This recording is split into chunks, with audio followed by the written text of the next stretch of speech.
Information is meant for immediate publication.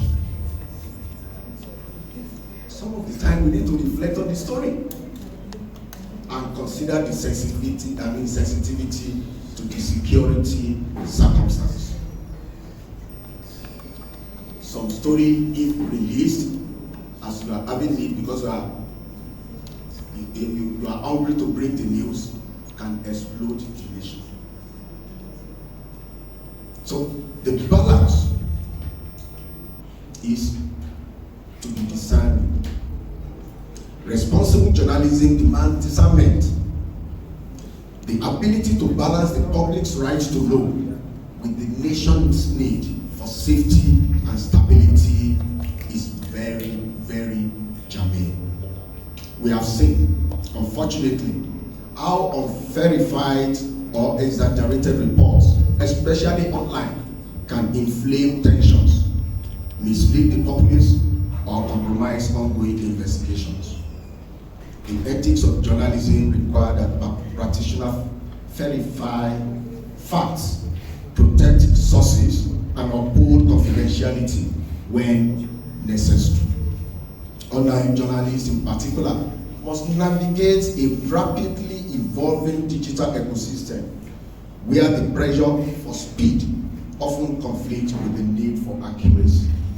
But let it be known that credibility, not speed, remains the true currency of journalism.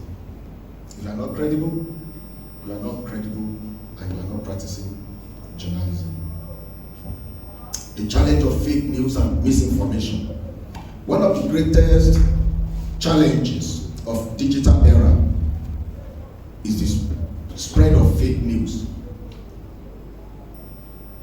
Misleading narratives about government policies, anti-corruption operations, or security incidents have the potential to destroy reputation, incite unrest, and weaken institutions.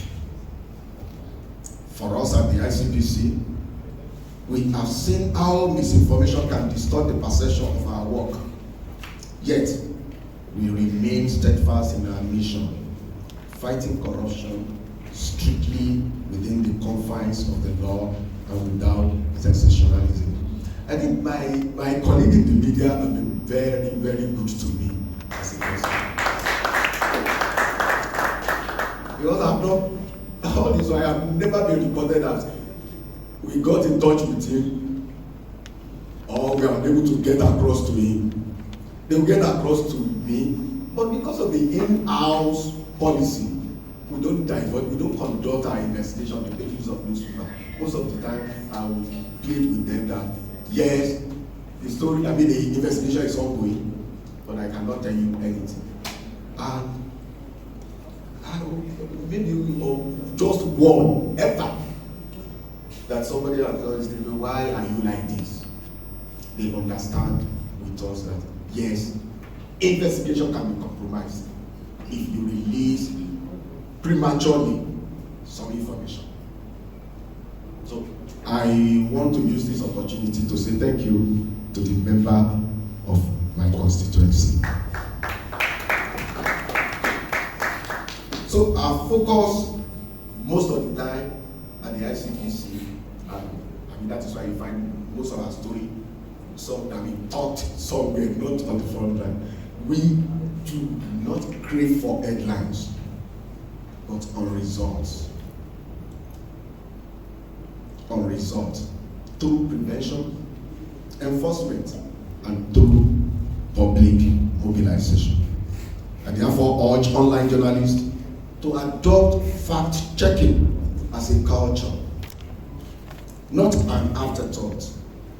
The public relies on your integrity to discern truth from propaganda. By being credible and ethical, you help to build a society that values truth, justice, and accountability. ICPC's commitment and collaboration with the media. Since its establishment, ICPC has remained unwavering in the pursuit of its three-pronged mandate enforcement, prevention, and public engagement. We have continued to educate citizens on their role in promoting integrity. We have worked closely with the media in advancing these goals. Our relationship with the media is not adversarial, but complementary. We can't even afford to be your enemy, and you can't afford to be our enemy. So we'll be friends forever until kingdom come. We recognize that journalists are crucial allies in exposing systemic weaknesses, highlighting policy gaps, and reinforcing transparency. We, therefore, welcome constructive criticism and responsible reporting that helps to strengthen governance. Call to action. Today's workshop is an opportunity for reflection and renewal. As online journalists and security correspondents, you occupy a strategic position in shaping narratives and influencing public behavior. I encourage you to 1. Prioritize accuracy over speed.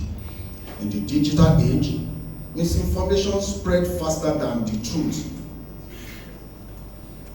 Let your work be the antidote. Most of us are still trying to wrap our heads around the caricature that has been created especially in the social media, about war, not just war, about the Traore of, is it Cote d'Ivoire? Burkina Faso, I'm sorry. Burkina Faso. I had a privilege. Some veteran in the house. And we can see that the profession is very, very well challenged, as it were. The incursion of technology into the arena has really messed up the beauty of the profession, to the extent that professionalism might have been thrown overboard. But thank God for few people like that. In the heydays of Tel Magazine, Dove Art for Investigative Journalism, and the manner of reporting scene. So, let me read. I put it together by myself, and any error you can adduce it to me. The President and members of the National Association of Online Security News Publisher, distinguished guests, gentlemen of the press, ladies and gentlemen, good morning, good police morning, good NDLA morning, good Federal Service Corps morning, and good anti-corruption morning. It gives me great pleasure to stand before you today at this important capacity building workshop, which bring together professionals whose pens, cameras, and keyboards hold immense power in shaping public perception and strengthening accountability in our society. I wish to especially appreciate the leadership of NUSMP for organizing this timely engagement and for the recognition accorded me with the awards of excellence in media relations. I accept this honor on behalf of the entire management and staff of the SCPC, who daily demonstrate professionalism, diligence, and integrity in the discharge of their duties. Now, role of the media in the fight against corruption. Most of us do not need academic definition of what constitutes corruption. It stares us in the face. But to say that most of the time,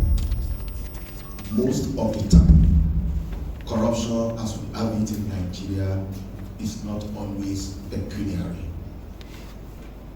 It's not always pecuniary. The man that pays for admission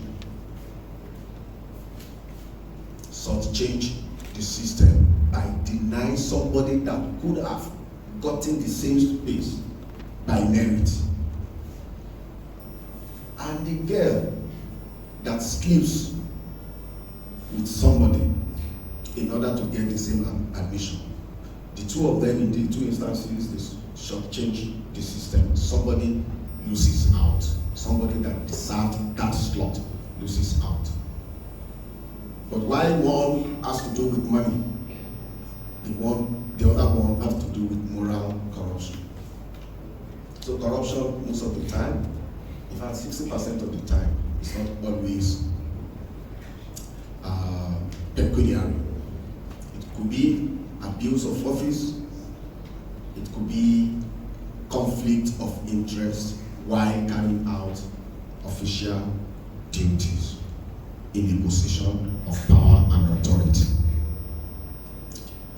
So, the media, what should be our role in this? The number one role of the media, as far as I'm concerned, I was in the field earlier in life, and I said, the media sets agenda. It could be agenda for accountability, agenda for probity, and the media has its own ethics too. How we practice that ethics this day, I can proudly say that yes, we are practicing the ethics of the profession very well. So I say, the media, and particularly online media, plays a dual role as both a watchdog and a partner in governance. Partner in governance. It's not all the time that the media stand as counterpoles to the government. Some of the time, the government and even the society deserves the partnership from the media. So journalists, through investigative and accountability reporting, give voice to the voiceless, expose malfeasance, and encourage transparency in public service. In this sense, the media is not just a storyteller, it is a stakeholder in nation building. As corruption remains one of the greatest threats to national development, journalists have the responsibility to shine the light on acts that undermine integrity in governance. However, this duty must be exercised with accuracy, balance, and fairness. Accuracy, balance, and fairness. Inaccurate or sensational reporting, especially in the digital space, does more harm than good, eroding further public trust and at times jeopardizing national security. Now I discuss security and sensitivity in reporting. In the realm of security,